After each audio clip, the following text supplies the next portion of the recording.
18번째는 절주 운동을 하자 그랬어요. 야, 평택 사람들 술을 무지하게 먹은 거야. 그러니까 아니 우리 목표 속에 절주를 하자고 얘기를 했어요.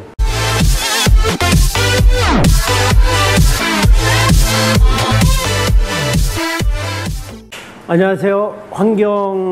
지속가능 환경위원회 위원 여러분들 반갑습니다.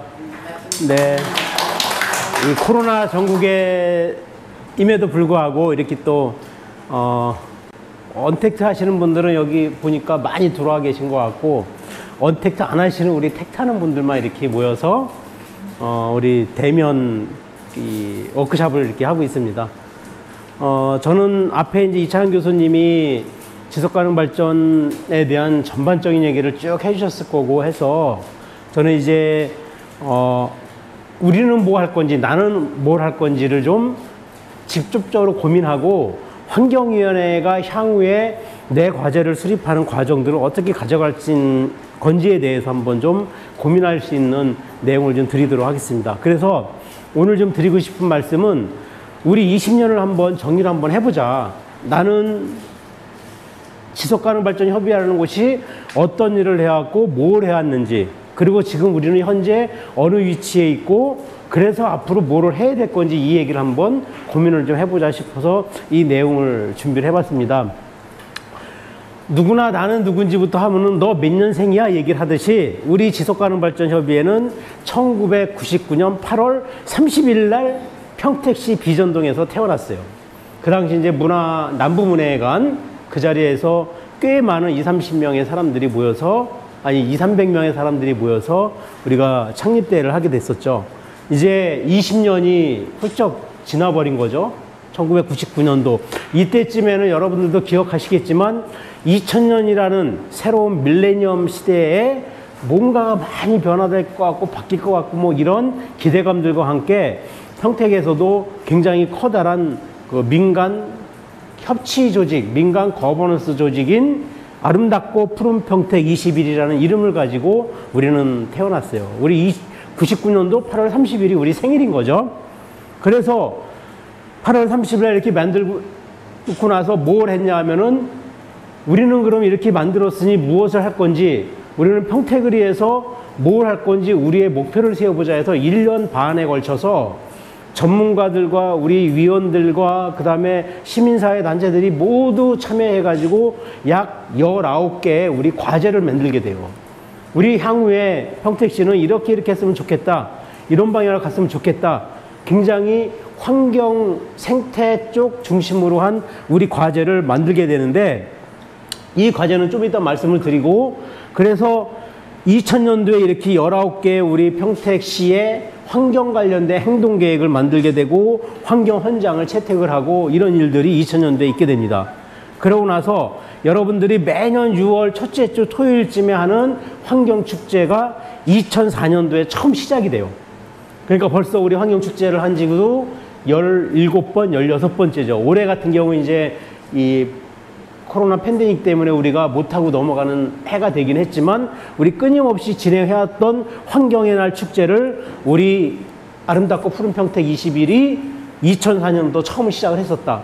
그리고 우리 지속협 하면은 가장 자랑스럽게 가장 많이 모이는 시민들의 대표 축제처럼 돼 있는 알뜰나눔 장터는 2005년도 5월 달에 시작을 해요. 그러니까 이것도 벌써 16년째 해온 거죠. 근데 이 알뜰나눔 장터를 꾸준히 우리가 해왔던 거를 누군가 처음에 제안을 했을 거 아니에요? 이렇게 큰 행사로다가 발전할 거라고 아무도 생각은 못 했겠죠. 그 당시에 사무국장을 했었던, 지금 청소년 문화센터의 센터장을 하고 있는 이종규 씨가 사무국장을 하고 있을 때, 이분이 전국 단위의 전국 쓰레기 문제 대책협의회 위원으로 활동을 했었는데, 쓰레기 대책협의회에 가서 참여를 하다 보니까, 야, 쓰레기의 문제는 그냥 우리가 막 쓰고 버리고 하지 말고 아나바다 이렇게 얘기 많이 했잖아요. 옛날에 아나바다 장터 이런 거 했잖아요. 그러면은 아껴 쓰고, 나 하면은 나눠 쓰고, 바 하면은 바꿔 쓰고, 다 하면은 다시. 이렇게 아나바다 장터 이런 분위기를 우리 평택에 한번 만들어 보자 해서 아주 조그맣게 소박하게 시작을 했던 게 알뜰나눔 장터 2005년도에 한 거예요.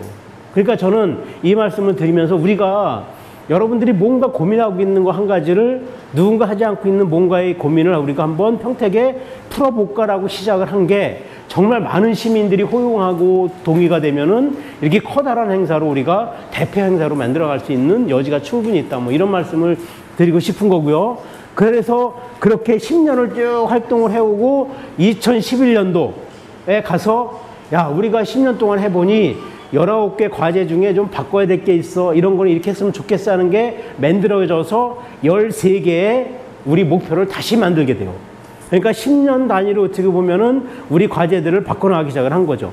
그러고서 2015년도에 우리는 1999년도에 태어났을 때 아름답고 푸른 평택 21이라는 이름을 누구의 도움도 받지 않고 우리는 지속가능발전협의회 이름을 바꿔요. 보통 이름 바꾸려면은 절에 가서 스님한테 물어보거나 누구한테 물어봐야 돼. 우리는 그렇게 물어보지도 않고 우리가 바꿨어요. 지속가능발전협의회. 근데 이게 중요한 이유가 뭐냐면은 누군가는 그래요. 야, 뭐 니네 유엔에서 뭐 만들고 나서 바꾼 거 아니야 이랬는데 실제로 유엔에서 지속가능발전 목표를 발표한 거는 2005년도 9월 달이에요. 그러니까 유엔에서 지속가능발전 목표를 만들고 논의를 하는 과정들에 대한 게 언론에 나오기 이전에 우리는 이창현 교수라든지 좀 더 앞서 있던 분들과 함께 2015년도 2월 달에 우리는 총회를 통해서 지속가능발전위원회로 이름을 바꿔요. 그래서 사실은 어떻게 보면은 전 세계 대한민국에서 가장 먼저 지속가능발전위원회라는 이름을 가지고 우리가 활동을 하는 게 2015년도에 거의 이것도 시간적으로 5, 6년이 지나버렸어요. 어느 순간. 그러면서 이제 여러분들 아시는 것처럼 지속가능발전 대학을 그 다음에 만들고 이것도 우리가 정부에서 최초로 만들게 된 거고 그걸 준비하게 된 거죠. 그리고 2018년도부터 우리 지속가능발전 목표에 대한 우리 시의 계획을 세우자고 고민을 지금 해오고 있는 과정에 있다.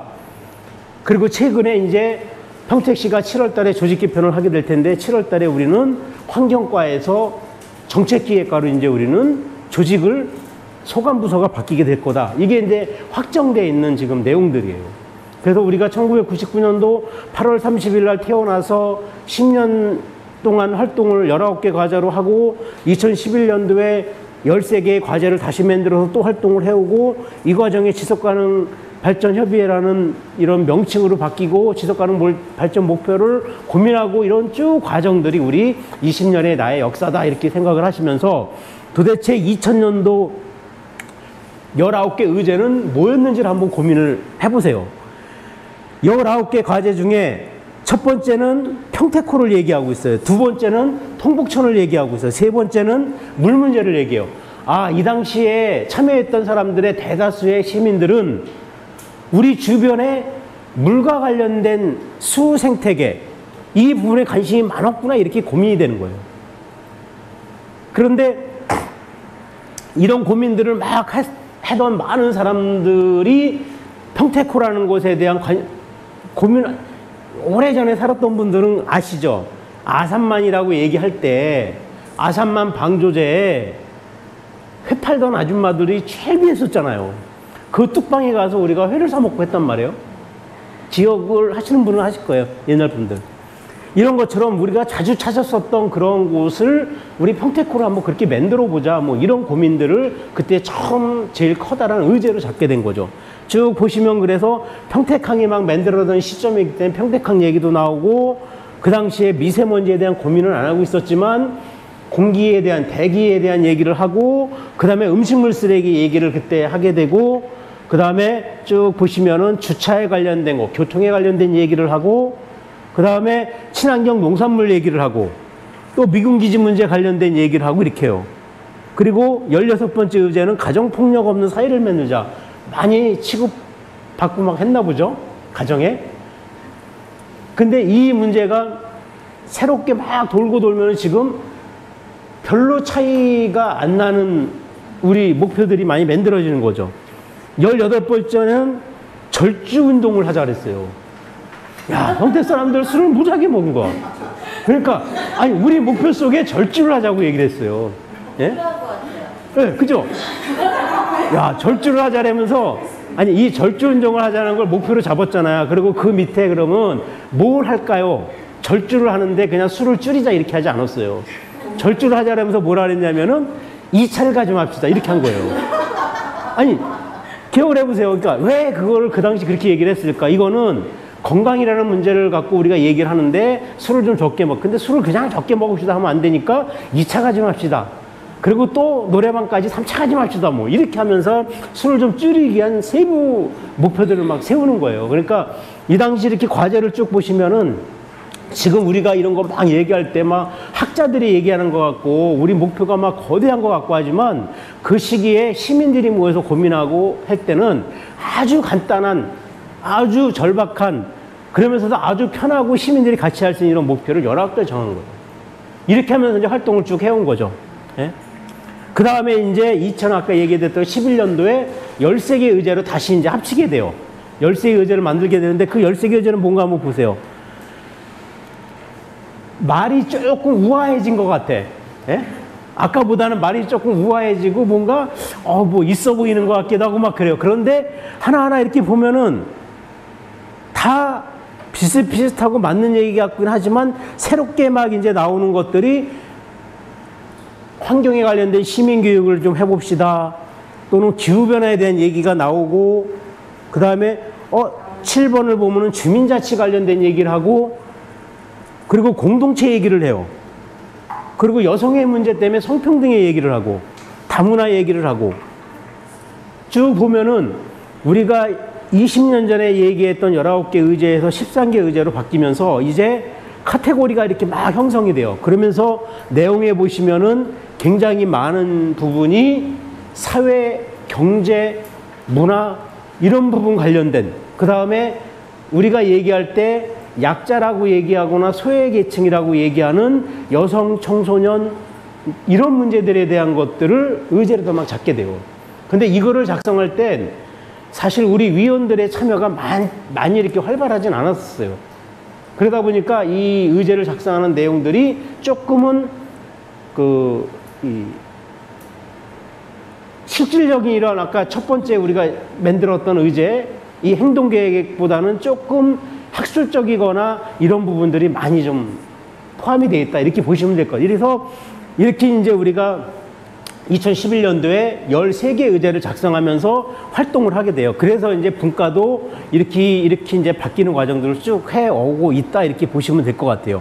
그리고 이제 여러분들이 보시는 것처럼 우측에 이렇게 이제 17개의 유엔의 지속가능 발전 목표가 만들어지고 이 목표에 따라서 우리 평택은 어떤 목표를 가질지 뭘 할지를 이제 여러분들이 고민하는 과정에 있다 보시면 될 것 같아요. 우리 환경 분과 같은 경우는 우측에 보시면 17개 중에 쭉 보세요. 6번의 물과 위생 관련된 이 분야가 환경 관련된 거예요. 물 관련된 얘기. 그 다음에 7번의 에너지 관련된 거. 이 신재생 에너지 이런 부분 관련된 내용들이거든요. 그 다음에 쭉 와서 13번, 14번, 15번. 13번은 기후변화 얘기, 14번은 해양 생태계 관련된 얘기, 16번은 육상 생태계 관련된 얘기예요. 이게 아주 환경하고 직접적 연관성이 있는 과제들이에요. 이 과제들을 이제 우리 분과에서는 환경위원회는 이 과제를 중심으로 우리 평택은 뭘 어떻게 할 건지 고민을 하셔야 돼요. 그래서 여러분들이 이 과제 한 5개 정도 되는 과제를 하나하나를 다 할 수도 있고 묶어가지고 뭔가 하나 할 수도 있고 뭐 이런 것들에 대한 고민들을 이제 환경위원회는 준비를 하셔야 될 과제가 있는 것이다. 이렇게 이제 보시면 될 것 같고요. 그래서 이제 우리는 과정에서 어떤 걸 준비할 거냐. 아까 말씀을 드렸던 것처럼 소관부서가 우리가 바뀐다. 소관과가 바뀌고 국이 바뀐다는 거는 뭐냐면은 행정의 입장에서는 조례를 준비를 해야 돼요. 예? 그래서 그냥 야 환경과가 하는 거 그냥 니네 과가 해 이렇게 되는 문제가 아니거든요. 그러면 우리 지속가능발전위원회 이거를 이제 만들어야 돼요. 조례를 만든다는 거는 보통 그렇게 만들 거예요. 평택시 지속가능발전을 위한 조례 또는 평택시 지속가능발전을 위한 뭐 해결을 위한 조례 뭐 이렇게 만들 텐데 조례를 만들면 거기엔 분명히 조례에 의해서 위원회를 만들게 돼 있어요. 그 위원회는 우리 같은 대중조직이 아니라 시장이 임명하거나 시의원이 추천하거나 이런 사람들 보통 10명에서 20명 정도가 참여하는 위원회를 만들어요. 그거는 이제 조례에 의해서 보장되어 있는 법적 기구인 거죠. 이 기구는 보통 뭘 하냐면은 지속가능 발전 목표에 대한 계획을 세우거나 심의를 하거나 해서 결정을 하는 기구예요. 보통 분기별로 한 번 회의를 하거나 또는 1년에 2번 정도 회의를 하는 구조인 거죠. 이 위원회를 만들게 될 거예요. 조례에 의해서. 그 다음에 이제 우리 지속가능 발전 협의회가 있는 거예요. 우리 그럼 지속가능 발전 협의회는 무슨 일을 할 거냐? 이거에 대한 고민이 이제 우리가 남아 있는 거죠. 오늘 우리가 이 교육을 하고 있는 동안에 지금 수원에서는 경기도 지속가능 발전 조례를 경기도는 만들었거든요. 이렇게 똑같이 우리처럼. 그래서 위원회를 어떻게 구성할지, 그 다음에 지속가능 발전 협의회는 뭐를 해야 될지 이제 그거를 토론을 지금 경기도가 하고 있는데, 경기도에서는 조례 속에 어떻게 집어넣냐면요. 지속가능 발전 위원회의 위원은 60%를 지속가능 발전 협의회에서 추천한 자로 한다. 이렇게 해버렸어요. 아예. 그건 뭐냐면 여러분들도 아시는 것처럼 지속가능 발전 목표라는 것, SDG라는 거에 대해서 시민들이 아직까지 많이 알지를 못해요. 공무원도 모르고 그거에 대한 민간 전문가들도 별로 없어요. 그렇기 때문에 가능한 이것을 먼저 앞서서 알고 있거나 고민했던 분들이 위원회에 참여해야 된다. 이래서 경기도 조례는 아예 우리 지속협의 추천하는 자가 들어갈 수 있게 만들어 버렸거든요. 이런 것처럼 이런 고민을 우리가 조례를 준비하는 과정에 해야 될 거다. 그 다음에 그러면은 우리 지속가능 발전 협의회는 앞으로 뭐를 해야 되느냐. 여기 있는 것처럼 여러분들은 올해 하반기에 이제 지속가능 발전 목표를 만드셔야 돼요.